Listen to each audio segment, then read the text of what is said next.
To China, with Hands, Heart and Hope by Hazel Hare. Moments in Time. Chapter 1. How it all began. It was Sunday morning, and as had been my custom for as many years as I could remember, I was in church for the regular service. This meeting had been somewhat earlier than usual for me. I was handed a hymn book and the singing started, a little uncertainly, having no instrument for guidance. I glanced around to make sure no one was looking and not so gently pinched myself. I concluded if this was yet another chapter in an oft-repeated dream, I'd soon wake up, but if it were real, I'd feel the pain. A suppressed ouch assured me that the situation was real enough, and my spirit soared with gratitude as I praised God that at last I was enjoying the immense privilege of meeting with my brothers and sisters in Christ in what had been the land of my heart for so long. I was 15 years old in 1959 when I first felt a call on my life for the land of China. Having been ill in hospital for several months, I was greatly disappointed not to be able to join my friends for our beloved girls' camp. As consolation, I was given a copy of One Vision Only, the biography of Isabel Kuhn, a missionary to China. Little did my kind friends realize what a life-changing inspiration that little book was to prove for me. As in my imagination I trekked the mountain passes with Isabel and visited remote villages to care for the poor and sick and tell of the love of Jesus Christ, my heart was stirred with a longing for the salvation, healing and education of those precious people. Over the next 40 years or so, this vision remained alive, if dormant, as I pursued a career in physiotherapy, married and reared 3 children. They were missionary years too, as we actively sought to live and preach Christ wherever God placed us. Leisure moments were often spent in reading accounts of God's work in China and soaking up as much of the history and culture of that vast country as I could. Having taken on more work and activity than was sensible, 1997 found me near complete exhaustion in every way. This resulted in my taking early retirement in 1998 from my job as a pediatric physiotherapist. Around that time, I was invited to join some friends at the famous Keswick Convention in Cumbria. The first evening, I happened to sit beside a lady whom I'd never met before, who had just returned from a short-term trip to China. Julia told me firsthand of opportunities for service, and this information was greatly augmented by help from Christian Vocations publications. An opportunity arose to visit China in 1999 when I joined a British team on a sponsored walk along 100 kilometres of the Great Wall to raise funds for the Children's Society. I was delighted to use this as the longest prayer walk I have ever undertaken, and thrilled to be able to testify to the Lord's goodness and faithfulness in front of the assembled company of 120 in a hotel in the heart of Beijing. The privilege of joining hands in a circle with 9 other Christians from our party in Tiananmen Square to pray for China and her people on our last evening was truly awesome and hugely humbling. I was so grateful to God for allowing me the joy of seeing my long-held dream fulfilled. However, the Lord obviously hadn't the same views on retirement as I had. By 2001, I had concluded that the word spelt refirement. I went to Keswick that year wondering if I should respond to a call for help from another Chinese contact. Could I hear from the Lord during one of the global prayer sessions, I wondered? Or perhaps through the wealth of literature available? It surely couldn't be during the service recording for Radio 4 when I was singing in the choir, could it? I've never heard Charles Price speak so powerfully as he did that night. The Holy Spirit truly anointed him afresh, and his appeal at the end to come forward for mission was utterly compelling. After I'd asked the Lord for confirmation, to my amazement, I find myself standing in response to Jill Briscoe's appeal the following week. If only they knew. The paraphrased words of Jesus in John chapter 4 burned into my being as I recommitted myself to whatever, wherever, Lord. My personal reading of Psalm 32 verse 8 seemed to further confirm what I believed God was saying to me, and so I embarked on a journey which was to last the round trip until Keswick 2002. And beyond? Little did I realize that the next 6 months were to sorely test my commitment.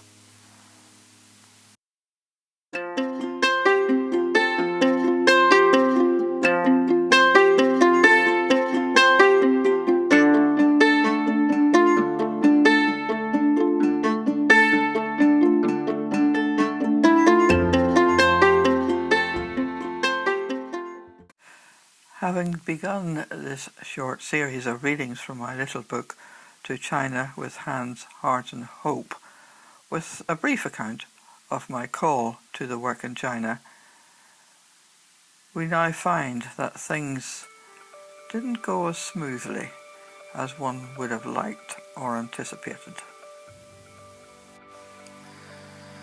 The help I offered to my most recent China contact was declined, so I applied again in September 2001 to International China Concern, offering my services for any period of 3 months convenient for them during 2002. My application was returned to me by the post office as undeliverable, and a contact who was to apply for me in person when he visited Hong Kong that month forgot to mention it. Following a second application, I was eventually informed that one of my references had not been entirely supportive, so I had to submit more references.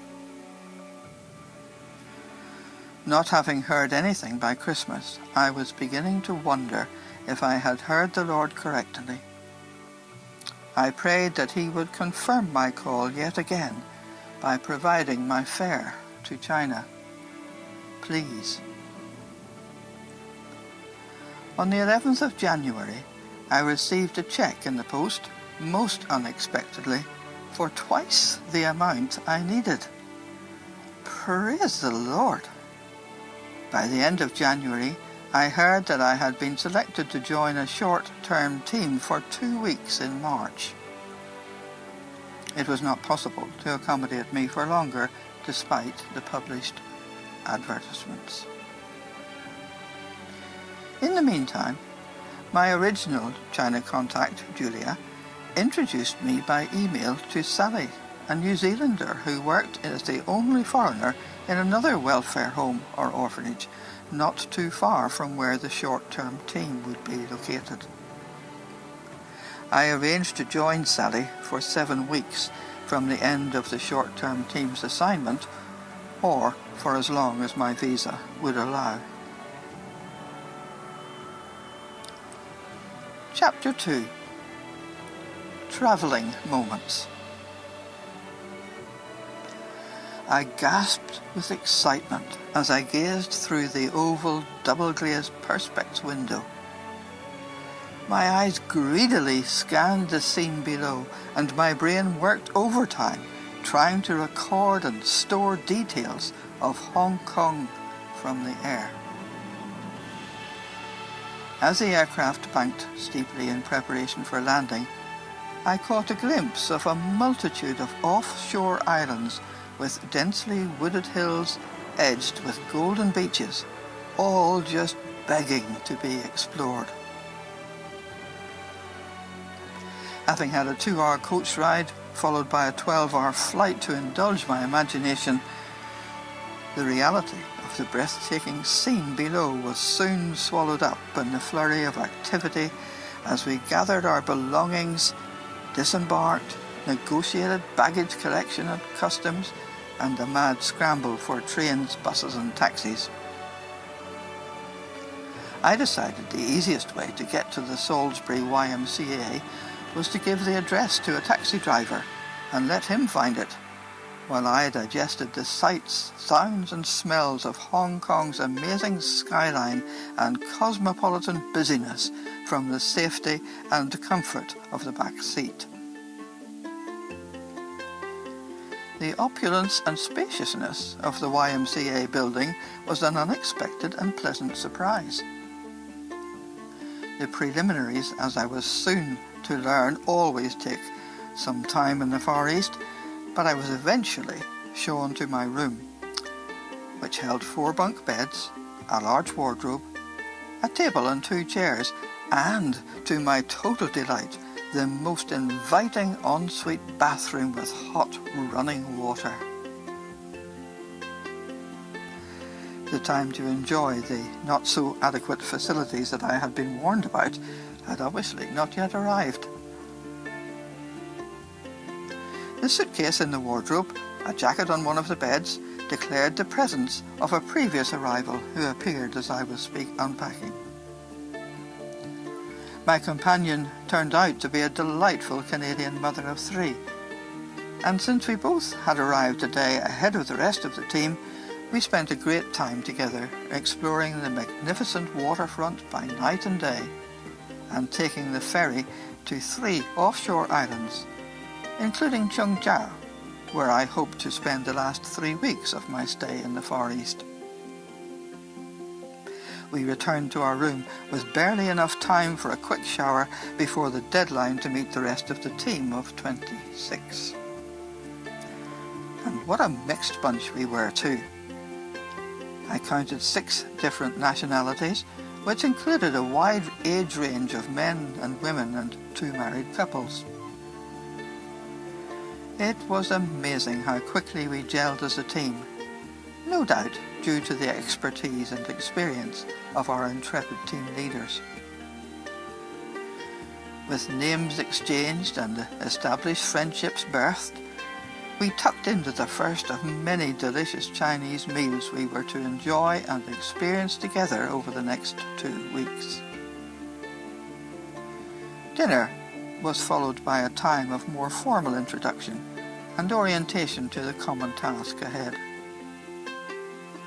There was much to learn about Chinese culture, protocol and people, as well as our role, behaviour and interaction as guests in their country.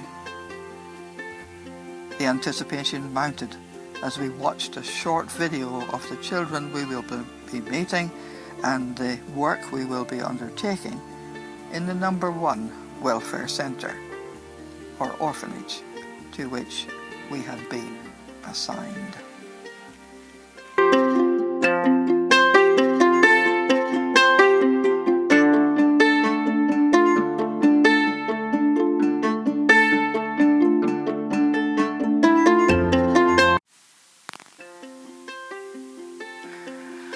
We've now reached episode 3 of my wanderings into China with Hans, Heart and Hope as we prepare to cross the border into mainland China.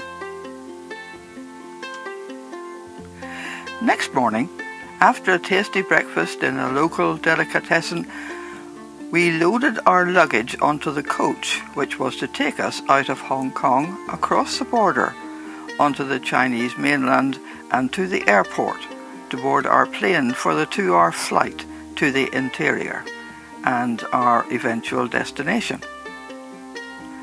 The ever-changing views from the coach windows were totally enthralling as we soon left the skyscrapers behind and some marvellous scenes of mountains and paddy fields evolved. Any evidence of British administration in Hong Kong gradually disappeared as bilingual signs and advertisements became picture puzzles with fascinating Chinese characters. The luxury of air travel quickly evaporated when we were met by an open-topped lorry for our baggage. It was no sooner loaded up when the rain descended, so we hurriedly scrambled on to a waiting bus, which looked as though it was destined for the nearest scrap heap.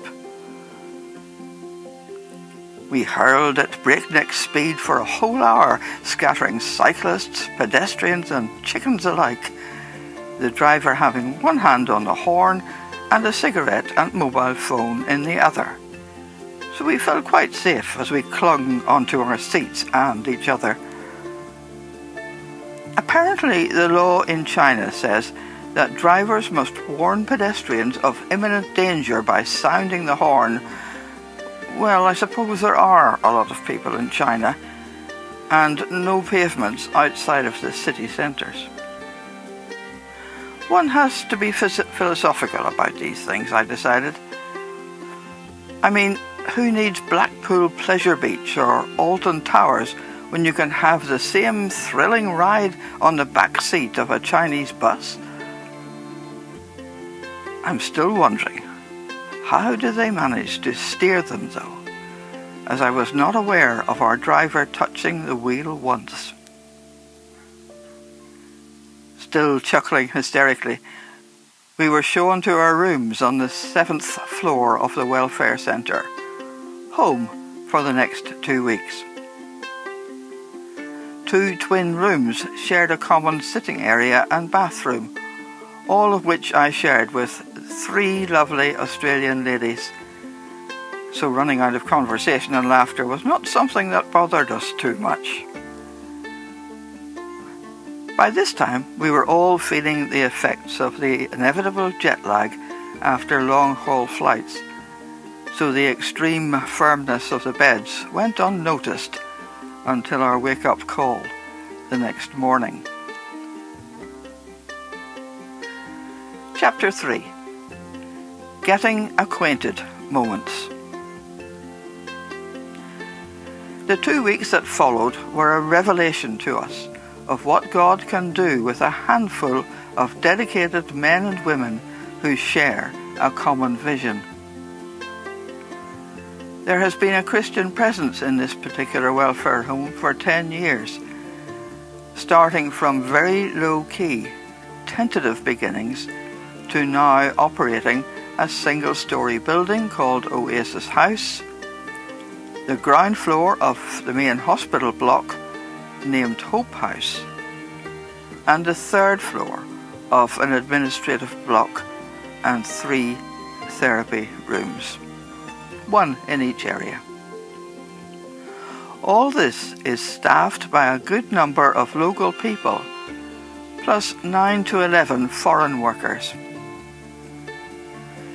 It was an unforgettable experience of close fellowship with believers from a variety of countries, cultures and backgrounds.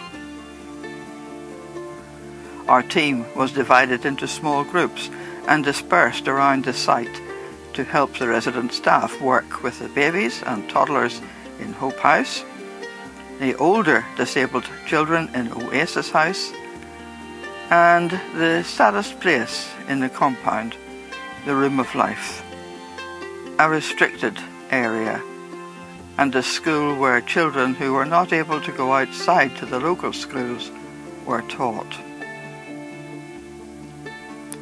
I was privileged to work alongside the therapy staff and was delighted and most impressed by the exemplary standard of care and treatment the children were receiving. The sponsorship program was obviously working well. The children looked healthy and well cared for, in their bright, trendy clothes and clean, smiling faces. They were obviously used to seeing visitors with funny faces and strange speech, so soon charmed us into relaxed, homely interaction. I couldn't help thinking that once I've emptied my huge suitcase of the gifts and goodies friends at home had kindly sent for the little ones, that I could get at least 3 of the tiny babies in there and take them home with me. I guess they had them counted though. Chinese babies are so gorgeous, they're almost edible. It was such a joy to help care for them for those 2 weeks. I was most impressed too with the modern appropriate equipment which had been donated and custom made for many of the more profoundly handicapped children. I quickly felt that my role was to encourage and affirm the resident staff in their ongoing excellent standard of care and training of local personnel. There are still areas of common concern within the complex, and still much work to be done. It's probably not prudent or wise to mention any details of these here for fear of compromising the work. However, we can and do give thanks to our enabling God for what He has already accomplished through the obedience and sacrifice of willing workers. A real highlight was a very moving service we as a visiting team enjoyed with the resident foreign staff on Easter Sunday. This was a risky undertaking to have so many Christians meeting together in one place, but the Lord protected their faithfulness and courage. We had some hilarious moments too, but they will have to keep for the next episode. Do join me then.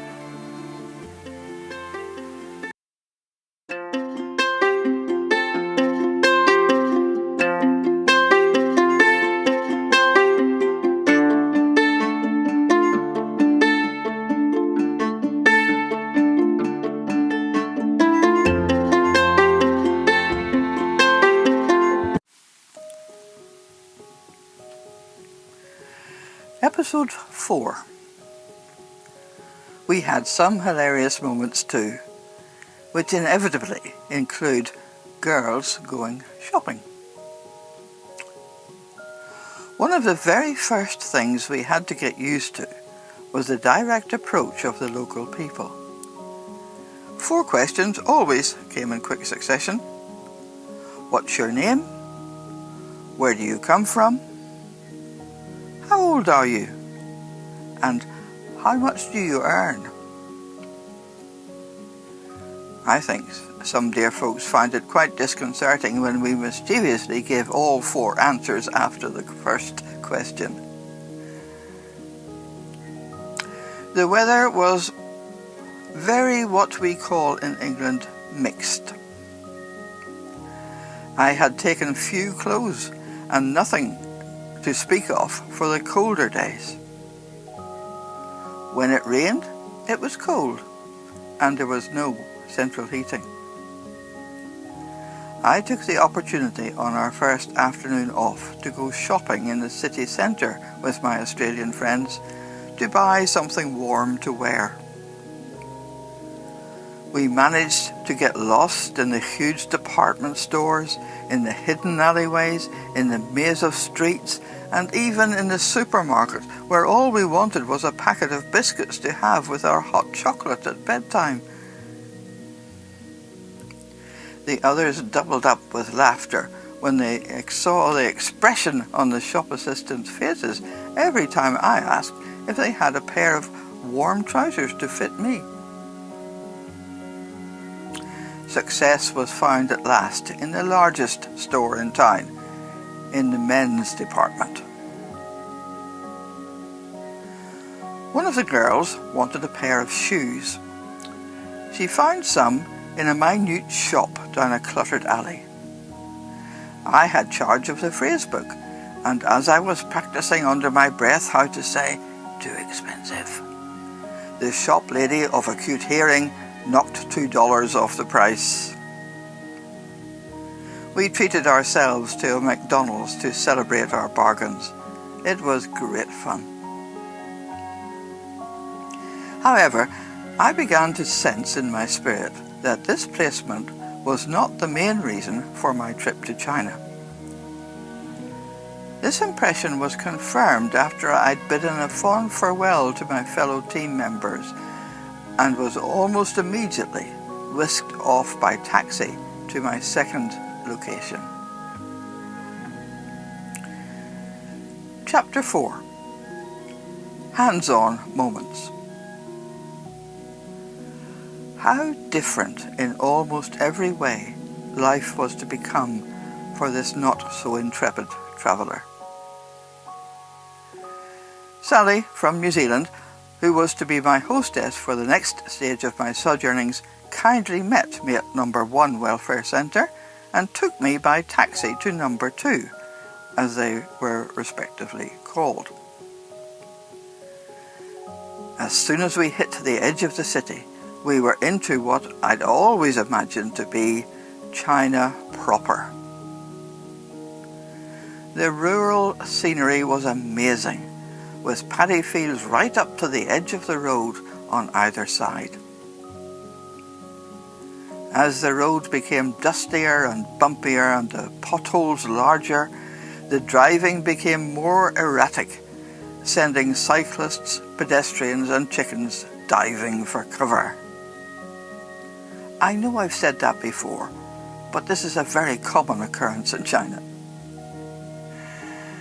The distinct prospect of slipping over the edge into the cool, muddy water of a paddy field became almost appealing as we gradually acquired a layer of orange dust upon our persons. In China, when it is hot, it is very hot, and the windows of houses and vehicles alike need to be wide open. That day was very hot. After just over an hour's travelling, we arrived at a quaint little township and drew up in the courtyard of number 2 welfare centre. A man ran out of an adjacent building to greet us. He grabbed my suitcase, which was nearly as big as himself, and headed for the stairway which I could see through the open door.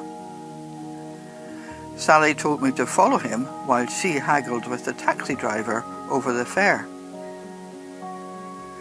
He nearly got away from me, but as I puffed up the 6 flights of stone steps, I was determined to keep him in my sights.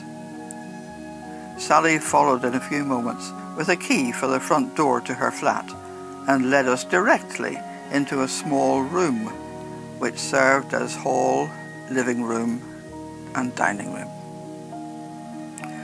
2 slightly larger rooms were off to the left, and a tiny kitchen and an even smaller cupboard-sized space which served as bathroom/utility room were off to the right. Sally kindly gave me the use of one of the larger rooms as my bedroom, and she had the other one. Cozy, I thought, and not too much to clean.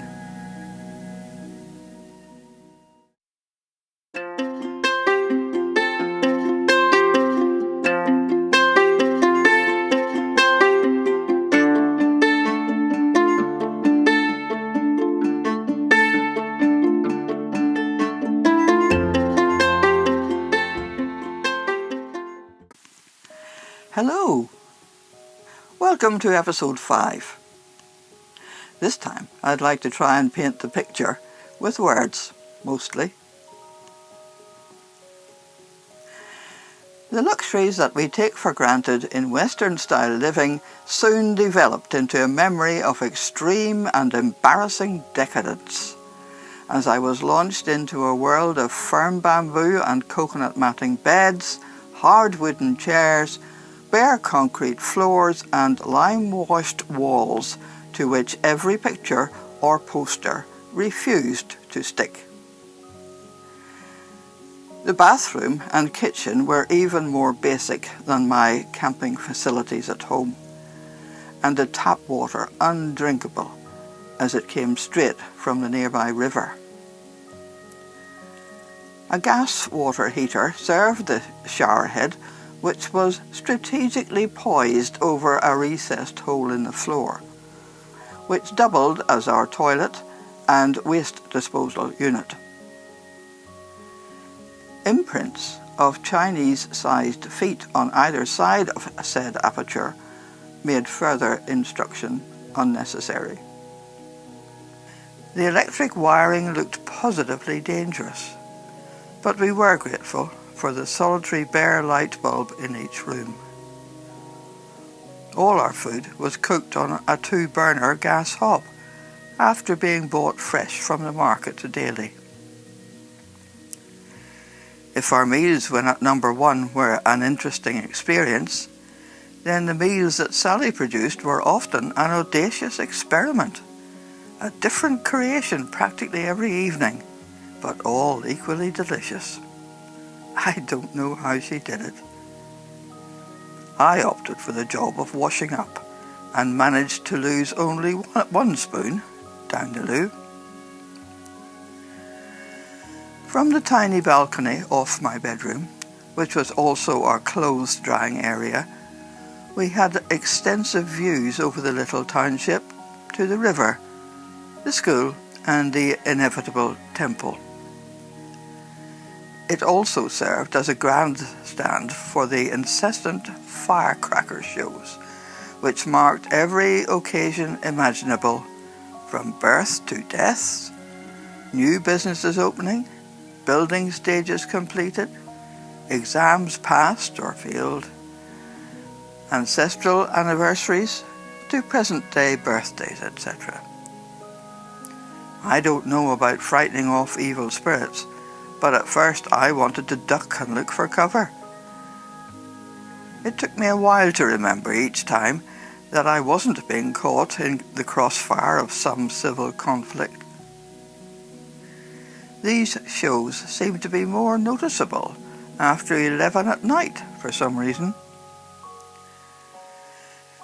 School started at 7:30, conveniently with band practice on Wednesdays to make sure we were up in good time for work at 8:30. No wonder they all need a 2-hour siesta from midday, and we weren't too unhappy about it either. Having been introduced to my accommodation, Sally took me on a tour of the 3 main centre buildings to meet the residents. My first and lasting impression was that Florence Nightingale would be at home here. I was reminded of the institutional living conditions that I'd read about that had prevailed in my own country only 100 years or so ago. My heart ached for these dear people who still had to endure such hardship in the 21st century. Seeing at first hand such need highlighted for me the improvement that the 10 years of Christian presence and work in number 1 had made. My heartfelt prayer echoes that of the Lord Jesus in Matthew chapter 9 verse 38, where he says, "Pray that the Lord of the harvest will send forth or thrust out workers into the harvest field." In this particularly ripe harvest field, they would make such a difference. The 200 or so residents were made up of almost equal numbers of men and boys and women and girls. Most were orphans, but some had been placed in residential care by their families who were unable to care for them at home. All presented some form of disability, mostly intellectual, but many had physical difficulties as well. It was the latter group that received my specific attention because of my training and experience in physiotherapy. And what a special bunch they were too, enduring unrelenting problems and pain with huge stoicism, acceptance and occasionally resignation.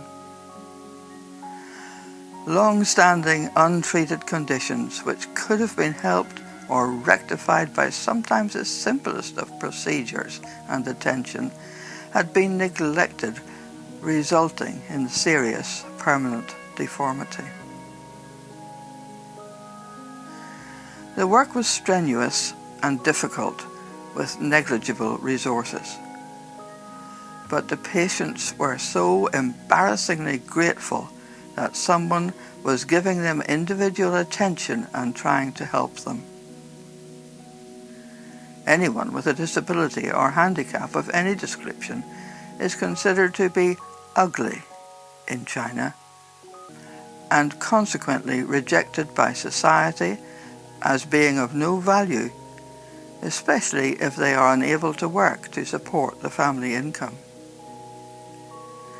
In impoverished rural areas where only the fittest survive, this is perhaps understandable, even if unacceptable to humanitarian thinking. The language barrier was a great frustration, and the indifference, seemingly uncaring attitude of some staff members was exasperating at times.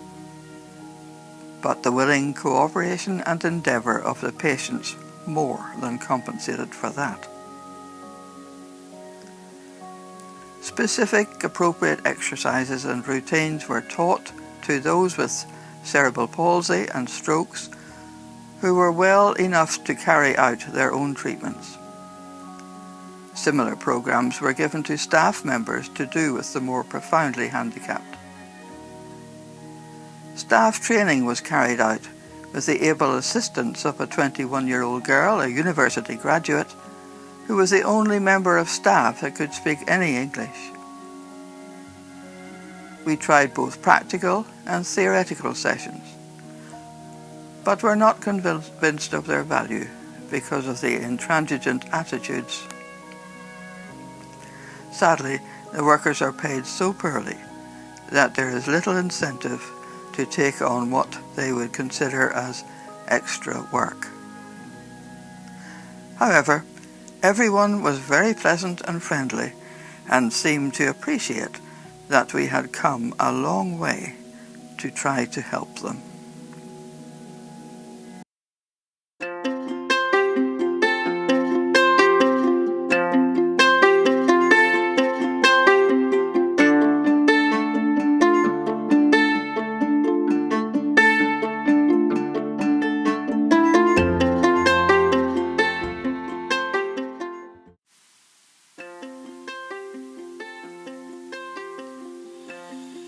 And so here we go with episode 6. Sally and I were given a free rein for all what we wanted to do ourselves. Everyone was so grateful for all the gifts we'd brought and improvements we were able to make with funds we'd raised and donated. The centre is government funded, but barely enough to cover basic living costs is received. Sally had a courtyard concreted and roofed, and second-hand tables and chairs acquired from KFC in the city installed to provide an eating/dining place which was previously non-existent. We even had to teach the residents how to sit at table, because they'd never done it before, even the adults. Another area was landscaped and planted out to form a beautiful garden with a Chinese pagoda-shaped shelter and seating area in the centre. An old building is currently being renovated to become a factory workshop for the manufacture of saleable items produced by the more able residents.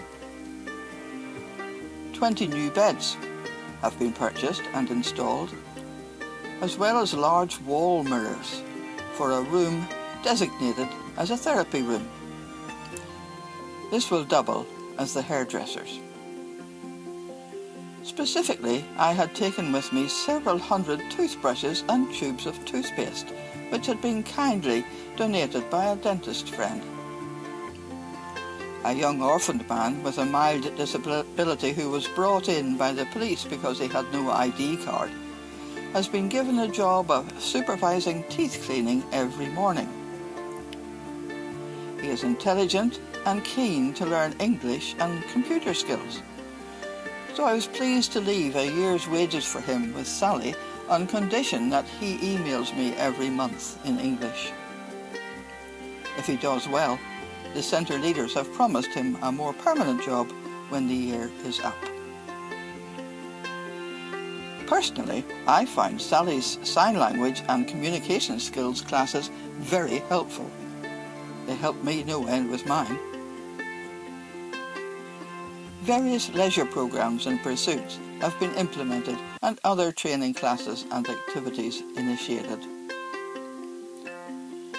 As I have already mentioned, these things are all very new concepts to Chinese thinking, which traditionally views anyone with any form of disability as non-productive and therefore disregardable entity. Change takes time and has to produce visible, positive results to be embraced. But even if improvements in living conditions were slow to materialise, we did see increased morale, self-respect and confidence among the residents. There is little praise or encouragement for effort or achievement in China, so a little of each goes a long way.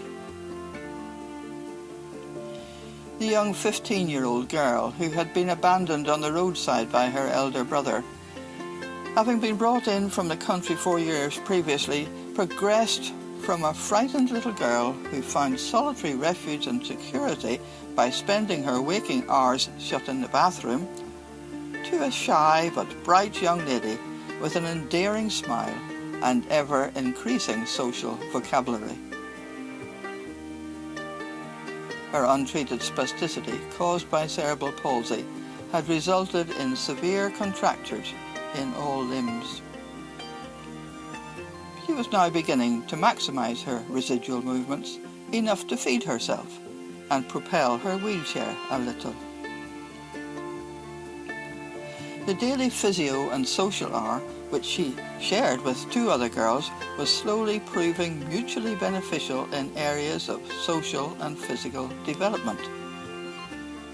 6 other ladies met daily as a group for sessions which include makeup and beauty treatments and advice, hand, foot and facial massage, drama, conversation and outdoor walks in favourable weather. This group has enjoyed the occasional shopping trip and cookery session. All these activities were at a very basic level because of physical, social, environmental and intellectual difficulties. Nevertheless, pleasing progress is being made.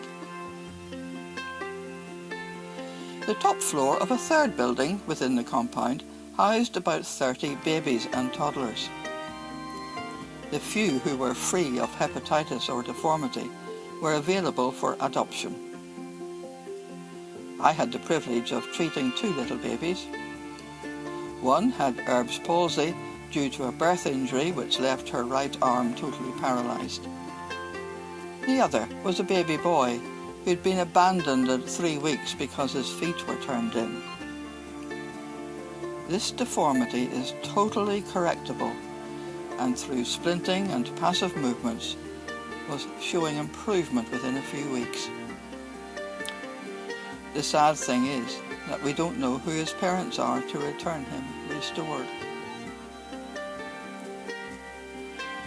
Although the work was hard and sometimes exasperating, there were many lighter moments, even hilarious moments too. But they will wait for the next episode. If you'd like to continue with me on my wanderings, please give it a thumbs up and press the subscribe button.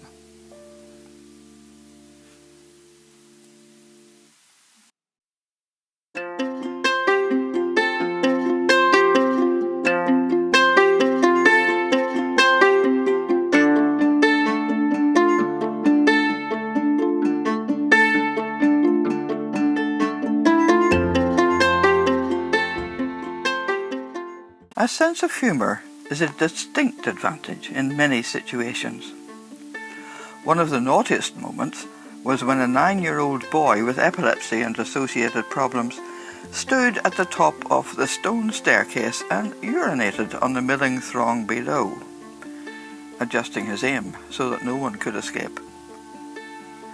Sally grabbed him by the hand and took him protesting loudly down the corridor to the toilet, telling him off in her very fluent Mandarin. I beat a hasty retreat with my hand over my mouth to hide my expression and stifle my laughter. The people, though, were not amused. They couldn't change their clothes until bath day, the following Monday.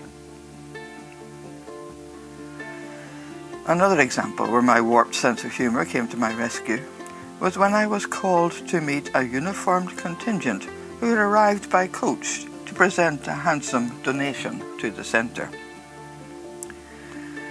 I was unexpectedly waylaid when returning to Sally's flat for a shower and to cool off after working all morning in the very dusty old building.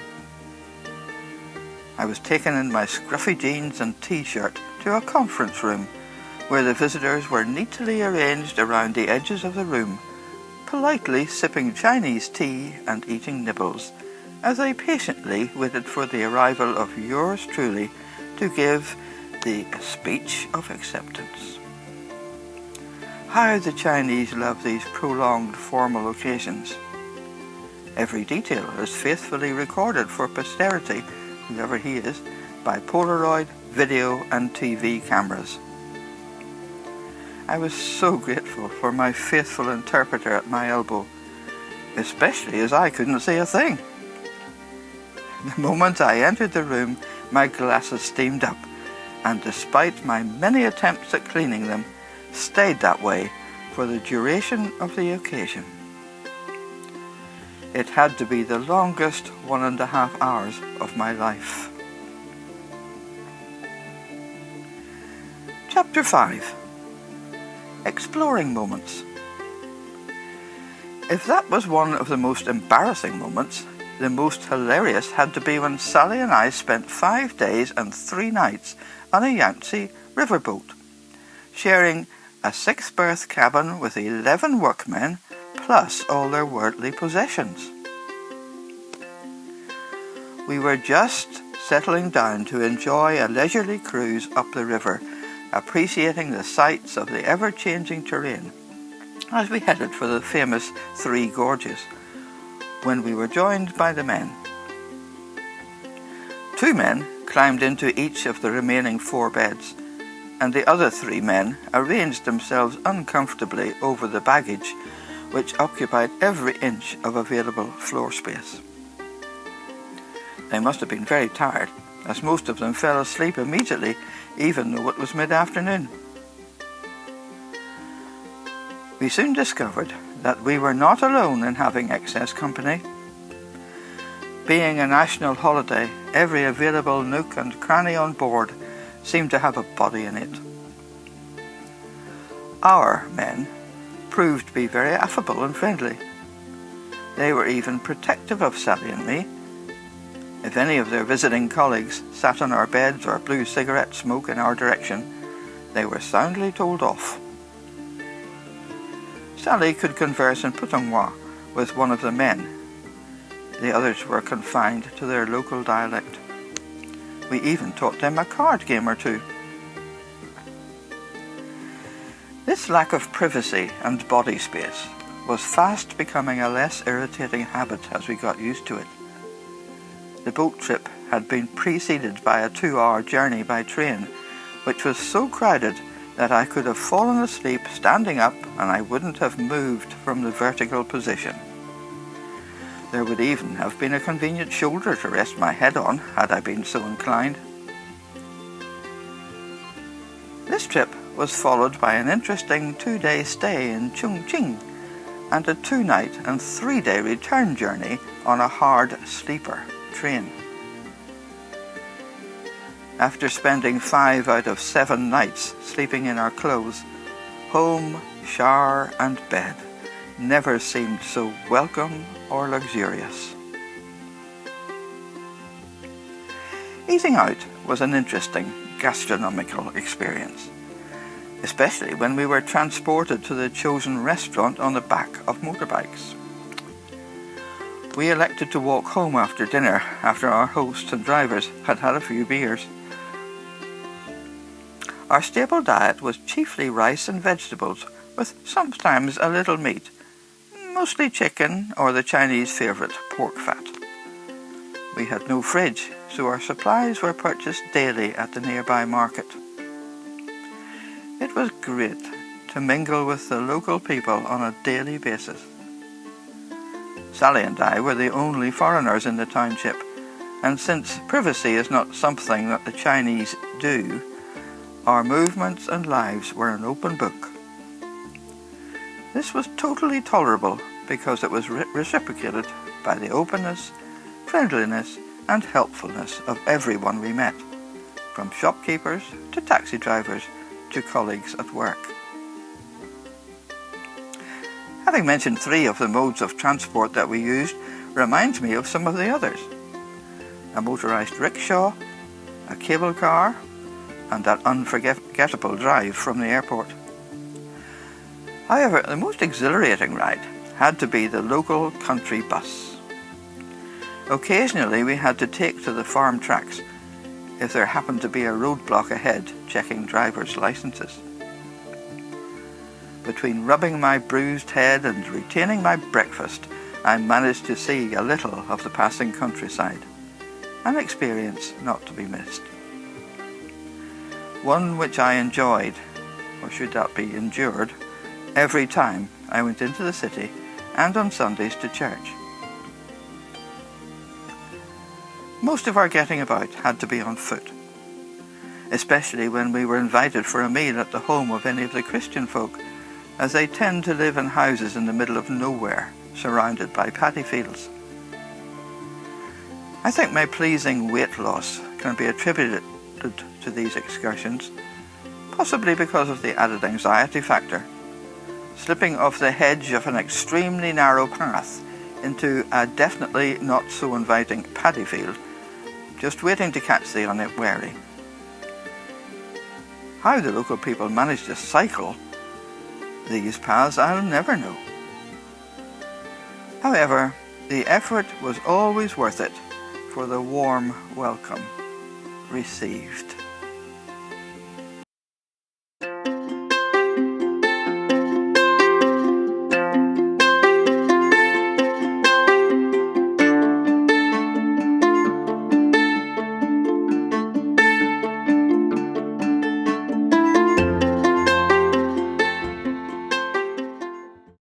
Chapter 6.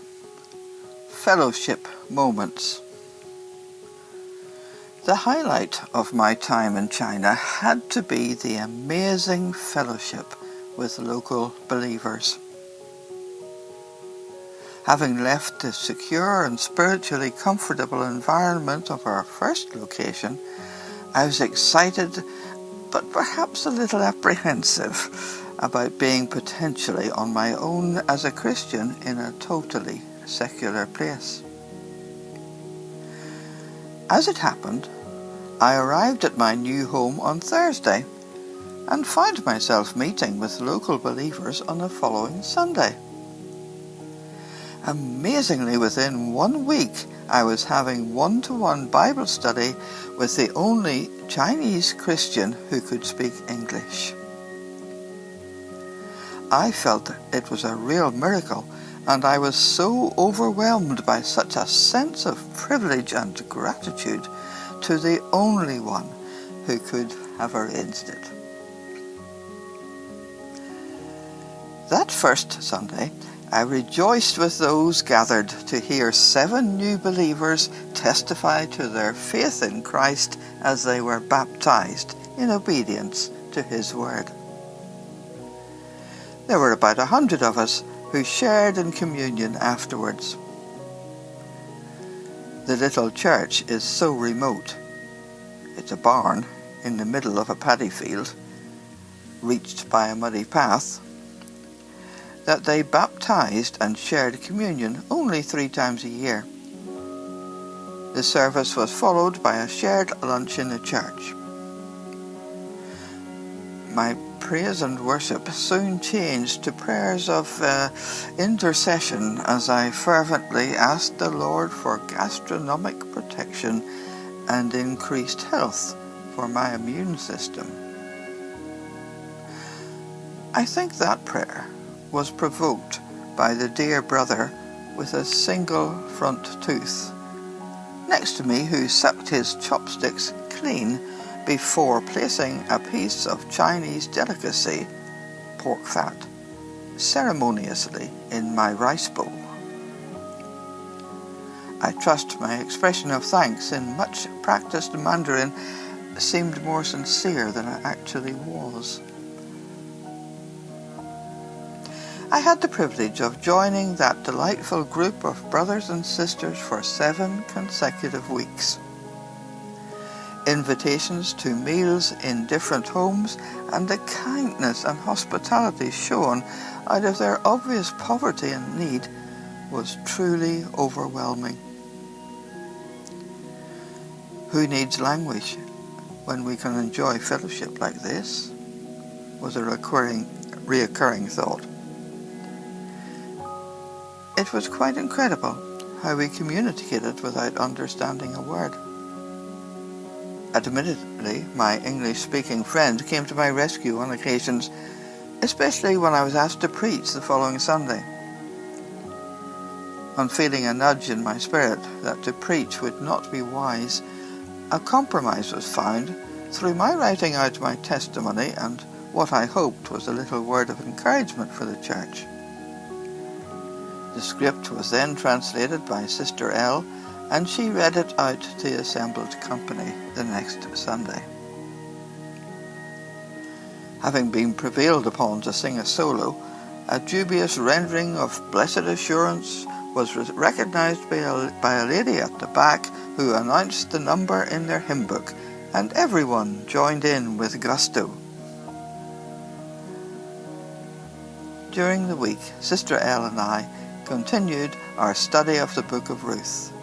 It was so refreshing for me to look again at this well-loved story through the eyes of someone who had never heard it before.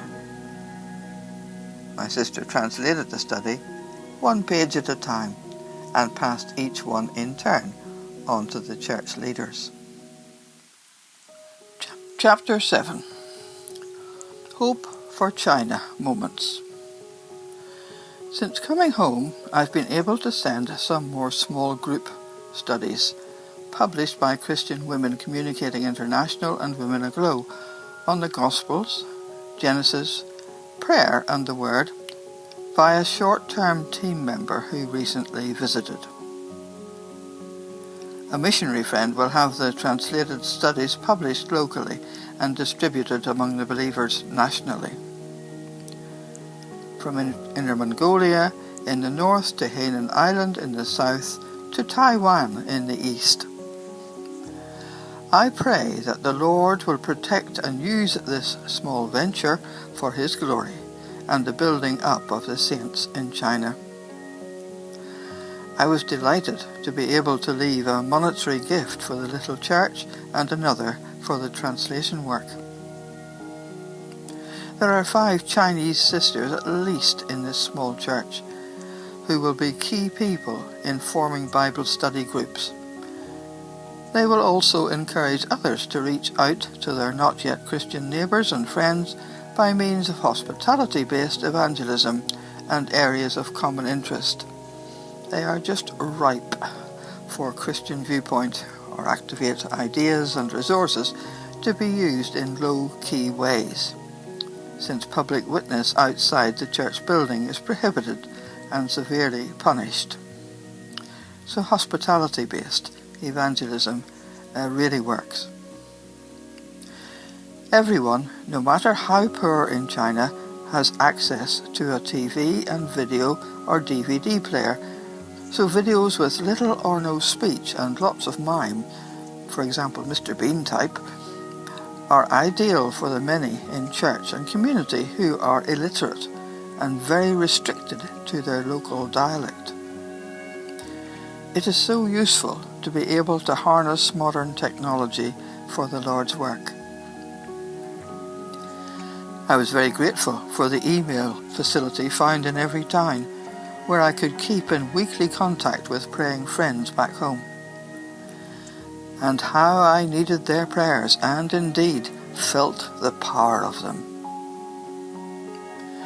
This will be my abiding memory of this time in China. Sometimes the spiritual oppression and conditions threatened to engulf me completely, so when they began to lift, that was when I knew that people were praying. I continue to have regular contact by email with Sally and the church through Sister L. If you'd like to continue with me on my wanderings, please give it a thumbs up and press the subscribe button.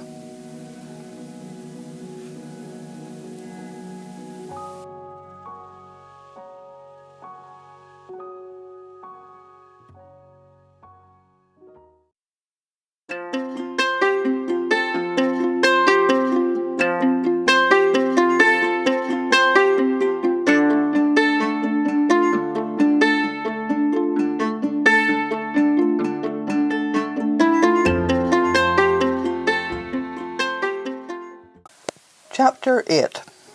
Heart-tugging moments. Leaving China was hard. My train was due to leave the city station at 9 p.m. on Monday, so the previous day was spent in the delightful company of loving believers. Fortunately, I packed my huge suitcase later that evening, as at 10 a.m. the next morning, 2 brothers and 4 sisters arrived to say goodbye and see me off. They stayed until 4:30 and only left then because they kindly decided, because of my advanced age, I could probably do with a rest before embarking on such a long journey. I was showered with gifts of Chinese tea of all varieties and many goodies that they could ill afford. There was no way I could take it all with me, so having crammed what I could into already full bags, I felt they would not mind if I bequeathed the rest to the residents of the home. We had a great time together that last day. My friends became more relaxed than I'd seen them before, and they even put on an impromptu show of song and dance which they had used in church during the previous Christmas celebrations. We had a wonderful time of prayer together too. I prayed for each one individually and was moved to pass on a little word of encouragement for each one, as I felt the Lord was prompting me. I was so humbled and privileged as they prayed for me too, while Sister L translated the whole proceedings. What a gift from the Lord she is. I pray that she'll be given the ability and endurance as she embarks on the very onerous task of translating the Bible studies. I was treated like royalty by the welfare leaders when I left. They supplied a car, a driver and escort to the station. My very heavy suitcase was carried and put on the train for me, and I was presented with a mounted brass plaque inscribed with the centre motto and a beautiful silk scarf. We could learn much about hospitality from our Chinese friends. Having said our final goodbyes, I settled down thankfully on my lower bunk, realizing that I would have 2 nights and 1.5 days to work out how I was going to get all my luggage off the train again.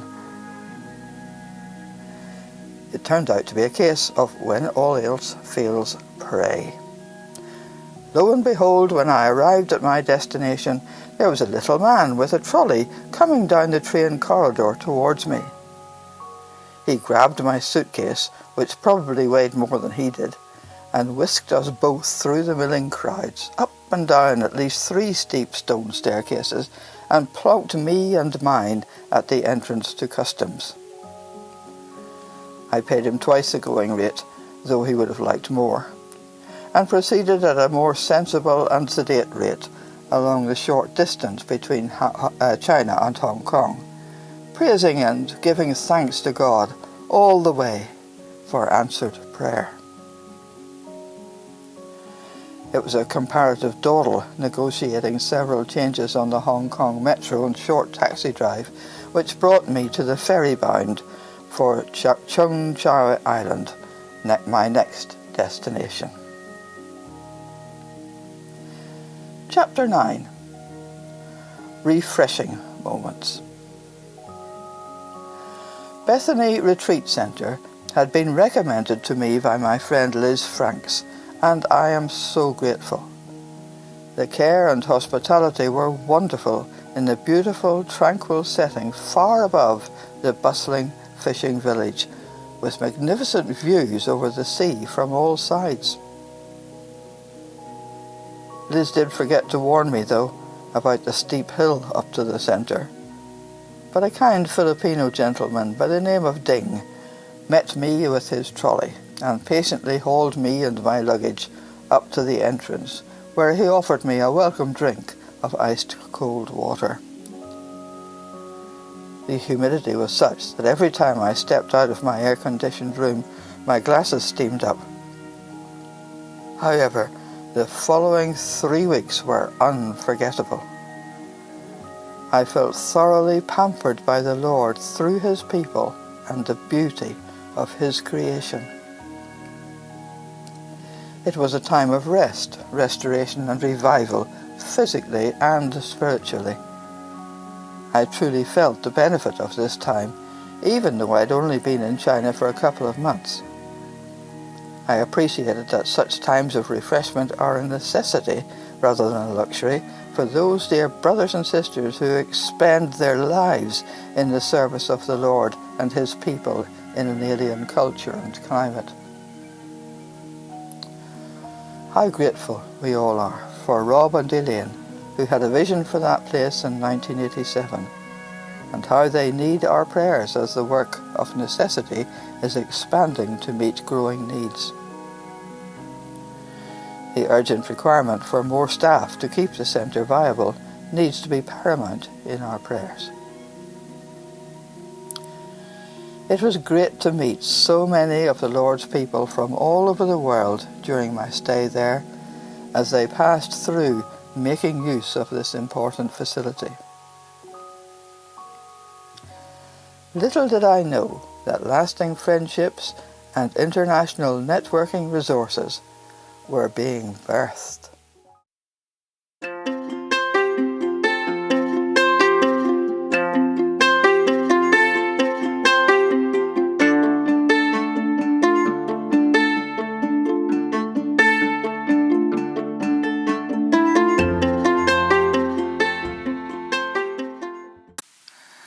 Hello.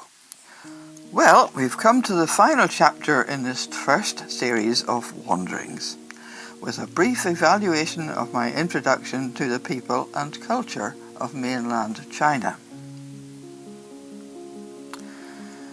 So Chapter 10, Evaluation. The homeward journey by ferry, train, plane and coach was uneventful. For weeks my mind has been full to bursting as I've tried to unscramble and evaluate thoughts and experiences. Now that I'm back home in more familiar surroundings, those 3 months in the Far East do seem at times like a wonderful dream. No need to pinch myself now, though. I just get out my photographs and am immediately transported to the reality of the experience. I feel that my brain is still somewhere over Siberia, though, so I'm just waiting for it to catch up with my body. That exact science of hindsight has graphically revealed to me the wonder of the Lord's protection and loving care for all his people at all times and in all situations. I can see now how he saved me and my dear brothers and sisters from getting into trouble with the authorities by prompting me to decline the invitation to preach in the little church, and also to give Sister L my camera so that I could honestly say that I had not taken any photos there. This proved prudent when I was later questioned by the welfare centre leaders. I also had duplicate prints made of my films and gave them to the people concerned. No foreigner is allowed to lead any public worship or lead Bible study groups of any size. Personal witnessing is possible, but must be very discreet. The Chinese church is now an indigenous church, and this needs to be respected in our desire to help how and when we can. Prayer is our greatest asset and weapon. We need to be faithful to our Chinese brothers and sisters by interceding for them without ceasing, and praising our faithful God for what he is doing in that vast country. Foreign professionals are allowed into the country on the understanding that they are there to do a professional job. The authorities can be very watchful of activities and contacts. So the best form of witness, as in any country, is an impeccable, blameless lifestyle.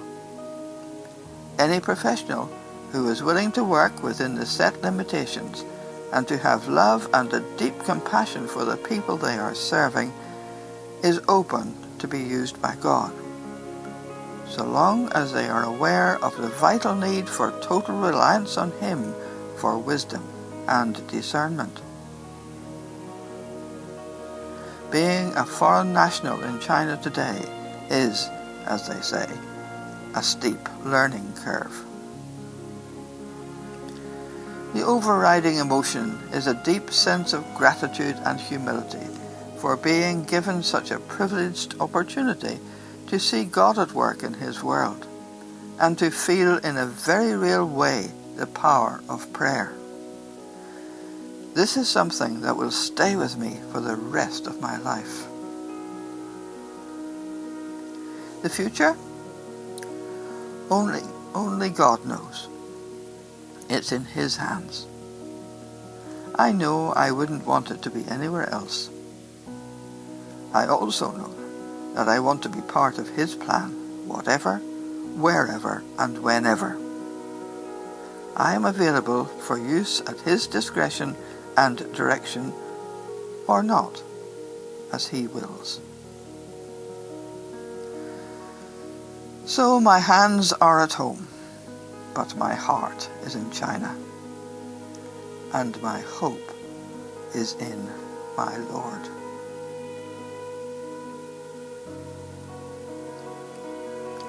This has been a brief account of the second and longest of 7 mission trips to China. Hopefully other chapters will be recorded in the future.